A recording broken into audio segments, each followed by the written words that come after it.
This is a mock interview conducted by ForumIAS Academy at New Delhi. The interview panel includes eminent academicians, retired bureaucrats, and other luminaries. The objective of the program is to acquaint the candidate with the format and expectations of the personality test conducted by UPSC.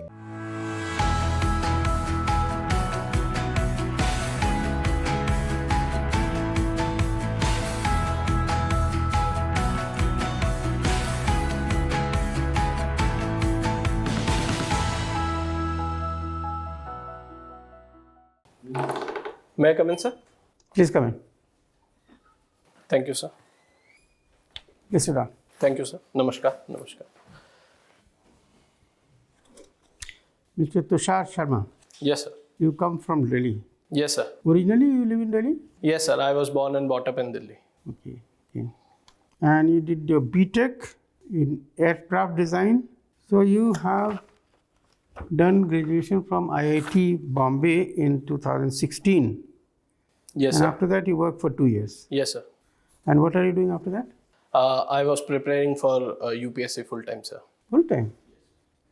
So you did engineering, but it's not there in the civil service course? No, sir. Because The you took- aerospace engineering optional is not available. So you took political science, that is why you took political science. Yes, sir. Okay. You play chess. Yes. What is this studying chess theory? What is this chess theory?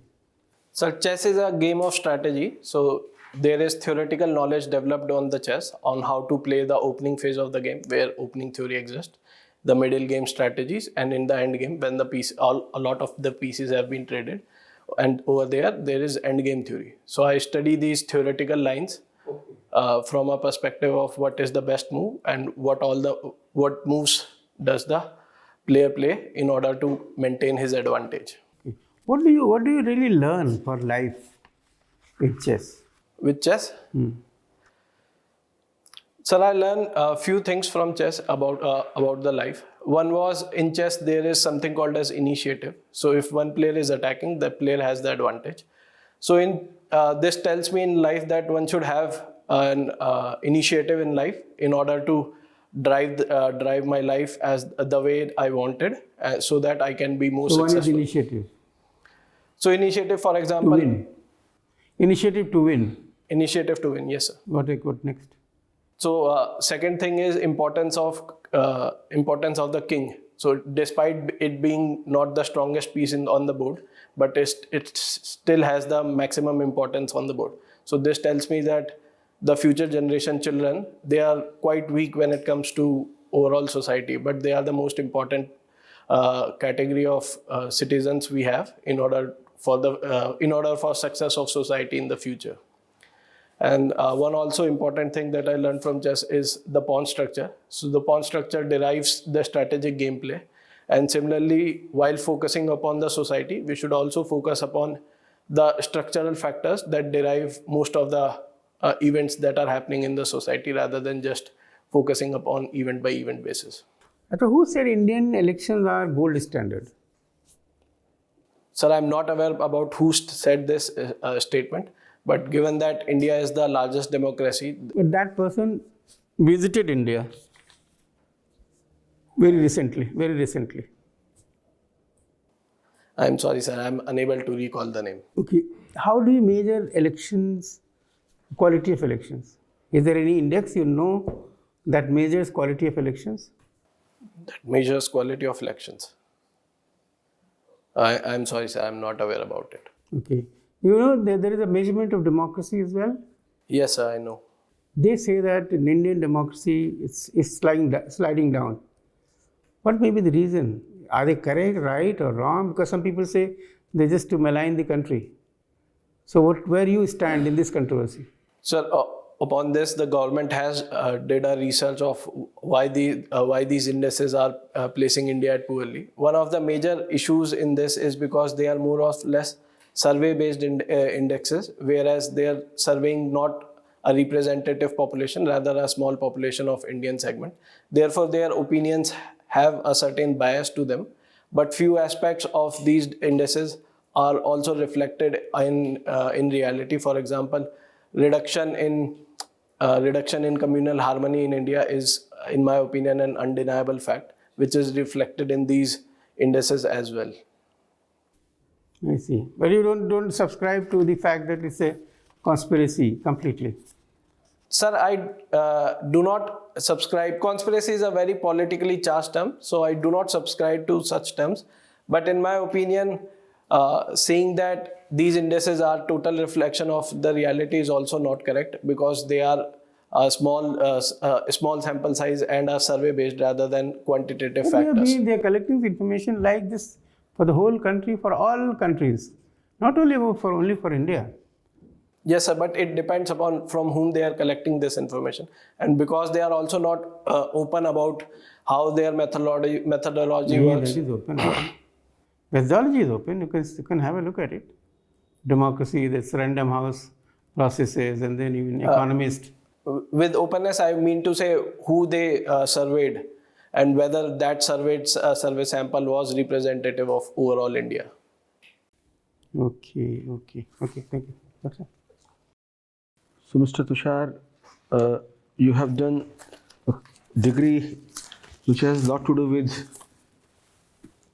air technology.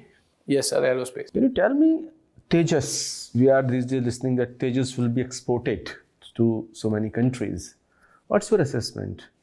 Would we be able to make huge export of Tejas? So recently, India is in talks with Egypt for exporting of Tejas. So in this context, I suppose there are advantages when it comes to export of Tejas. Given that it is indigenously developed, India has a national interest in exporting its products of its industrial complex.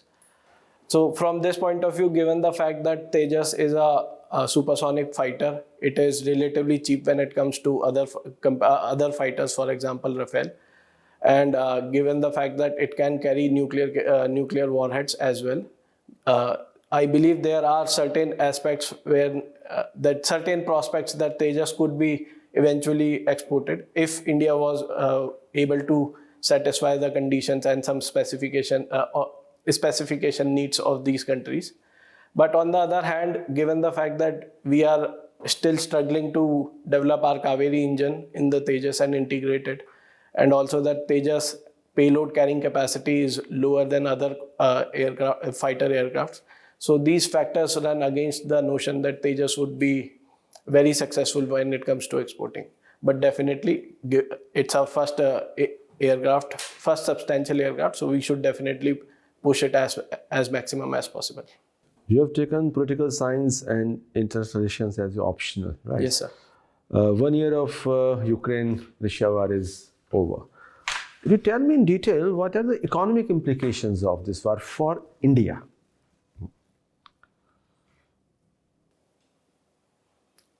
So there are two sets of economic impacts of Ukraine war on India. There are positive aspects and negative aspects. Positive aspects is that India was able to get extremely cheap Russian oil for its own economy, which could then be used to increase the windfall tax that government collected. Second of all, because these sanctions were in place, therefore India-Russia trade, although it is very less from its potential, but still whatever it was struggling to keep itself up, given the fact that Russia is now cut from the Swiss system. So all the transactions that we were able to make with Russia are also struggling and need to be worked upon the barter system. Finally, I think because Ukraine and Russian steppes were the major wheat exporting regions, and they coming under the Ukraine war, the wheat was strategically targeted as a means to eliminate the enemy's food supplies. Therefore, it increased domestic inflation within the India because international wheat prices have gone up. So India was forced to place an export restriction upon the wheat, and these factors have therefore, in conclusion, been a positive and also a negative mix of factors for Indian economy. Sir. Thank you, sir. So, hello, Tushar. Hello, sir. Tushar, can you tell me what is geostationary orbit? Sir, geostationary orbit is an orbit in space.